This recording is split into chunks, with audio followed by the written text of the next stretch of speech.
Hey y'all, and welcome to PolitiBrawl.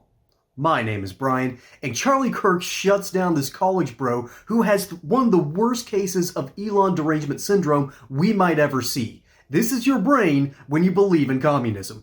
Let's dive in. Why are you touting Elon Musk as a good example of these? Because he's a great example. He gives a lot of money away. He also bought X, which saved freedom of speech in the West, $50 billion that allowed us to speak freely. And he's now sacrificing a lot of his time where he could be on a yacht in Monaco trying to find waste in our federal government so that your taxpayer dollars are better spent. That is an example of a noble elite. I wouldn't necessarily call that noble. I mean, there's plenty of stuff that... So what would you like to have someone worth $450 billion do? I would like if there weren't people worth $450 billion. No, that's not the question. What would you like to have him do? Huh? What would you like to have him do? He's worth 400. Give away more of his money to other causes, because it seems like you mean left-wing causes. Nobody is going to use $450 billion in their entire life. That's not. But well, he gave away $50 billion basically for Twitter. Like, he's not going to make money on that. He gave hundreds of millions of dollars on political stuff. He's given away billions of dollars charitably. I'm just trying to understand. And then also, do you hold Elon Musk to the same standard as Bill Gates? I mean, I don't like any billionaires. Jeff Bezos. I'm just trying to understand. I mean, I don't like any elite. I think you guys hate Elon Musk so much because he used to be on Team Left, and now he's on Team America, and he's putting his money where his mouth is. And I don't like him because he's annoying and he has bad politics. Oh, because he has bad politics. No, and he's annoying. So it's like a personal thing? A little bit, but also he has bad politics. Do you think he's done anything remarkable? Depends on what you consider remarkable. It's like, I don't know, launching rockets into orbit and then landing them? The one launching the rockets. His employees are. Okay. He's the inventor and the innovator of SpaceX. He only has 4 patents to his name. Most of those are for the Tesla Model X, not for anything related to SpaceX. And how many do you have to your name? I'm not trying to be Elon Musk. Yeah, it's so easy to like criticize. I don't like Elon. No, I'm not trying to be him. No, I think maybe you should just have a little bit more like awe at what this guy has built and what he has done. I'm just disappointed. You have so much money and you're wasting it on everything that he's doing. So if Elon today said, I'm going to give $300 billion away to the federal government or to whatever, you'd say, great. I mean, I guess it would be better than what he's doing now. Okay. Well, guess what? He's on our team and not yours, so good luck. Yeah, I know he's not on my team. And he's got a lot of money to spend. All right, another unrelated thing. When was the last time you updated your Wikipedia? Well, I know it's very unrelated. I try to update it, but then there's a lot of editors that don't let me. All right, because it lists your height as 6'5". Can you stand up for a moment? Yeah, I'm 6'5". But would you like me to prove it? Yeah. Okay. Damn, I'm only 5'3". You look a whole lot shorter than 6'5". I'm 6. How tall are you, my friend? I'm 6'3" on a good day. On a good day? Am I 6'5"? Yeah. You're like 6'5". Am I 6'5"? Am I 6'5"? I think I'm 6'5". Agree to disagree. Agree to disagree? Yeah. Facts don't care about feelings, my friend. I don't know what to tell you. I'm 6'5", objectively. See, they can see me in the back now, finally. Hi, guys. How are you? All right. Cool. I got a class I'm already late to, so. A height measuring contest. I repeat, the best this dude had in his entire arsenal was a height measuring contest. This is how bad our education system is, folks. Okay? When I said this is your brain on communism, I'm not joking. This dude is green with envy, and I'm not just saying that because it just so happens to be St. Patrick's Day when I'm filming this. Good grief. Like I said, this is your brain on communism. To be so envious of someone who has amassed a wealth of about $450 billion. Okay? That's a lot of moolah. And then he spent a tenth of that wealth to buy back Twitter. So Charlie Kirk is actually building something completely different than what this dude really, I think, wants to talk about to begin with. Because first off, you're asking the question, are there ethics and virtues in being wealthy? And the answer is yes, you can be virtuous and wealthy.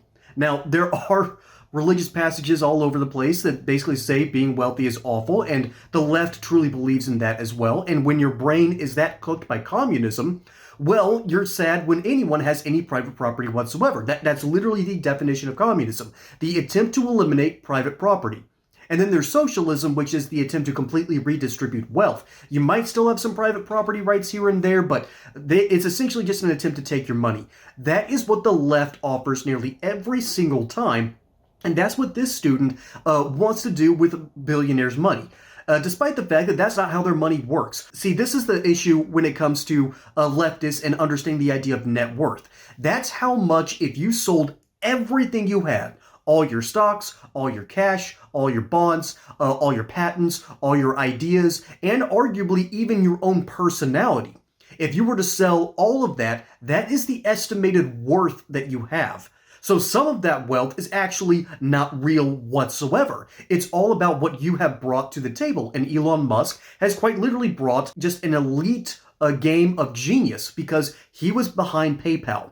He's been behind SpaceX, and he's been behind Tesla. He's been the driving force every single time, understanding the ins and outs of the businesses, then being able to understand how these technologies actually work, and then is able to tell the people who want to buy these products how that stuff works. So yeah, by definition, I think it's safe to say that Elon Musk is a literal genius. And this dude hates Musk and wouldn't have hated him about 10 years ago.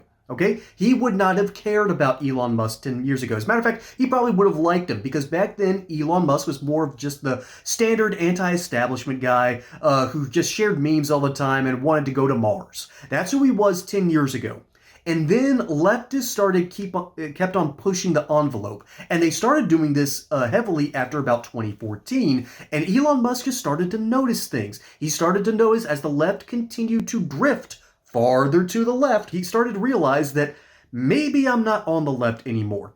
And he came to the same conclusion that people like Tim Pool, Joe Rogan, and other major centrists, let's see, Russell Brand, and then even Bill Maher. Bill Maher, who back in the early 2000s was public enemy #1 for Christian conservatives and evangelicals. That dude was arguably one of the bigger leftists, and now even he and a lot of the other Reddit atheists are starting to realize maybe we pushed the envelope a little bit too far. And so I'm saying this not because of, not due to a religious lens. I'm saying this because in this situation, we're starting to notice how the left has lurched towards the left. And so this kid needs to understand what his actual value system is. And he thinks that to be wealthy, period, is a bad thing. Well, the truth about communists is something that Charlie Kirk said at the very beginning of this video. And that is there will always be an oligarchy. Okay? There will always be an elite. The question is, if you are in that elite, do you want this ridiculous amount of control like they would with the World Economic Forum? That's what that whole thing is for. So that one day when the human population crashes, they'll be able to swoop in, buy up all the property, and tell you how to live your life so this problem never happens again. That's what the World Economic Forum wants, and it's a communist-style thinking that you can control everything. When the reality is, you don't have that control. We don't have that ability. We don't have the ability, even as a species, to control ourselves to some degree. And you can see that right at the end here, as the student tries to pick a fight about the height of Charlie Kirk. I don't care how tall Charlie Kirk is. I've never met the dude. I don't care about it one bit. And then to quite literally talk about a ruler's only 12 inches, dude. What kind of nonsense is this? See, this is the problem with our education system.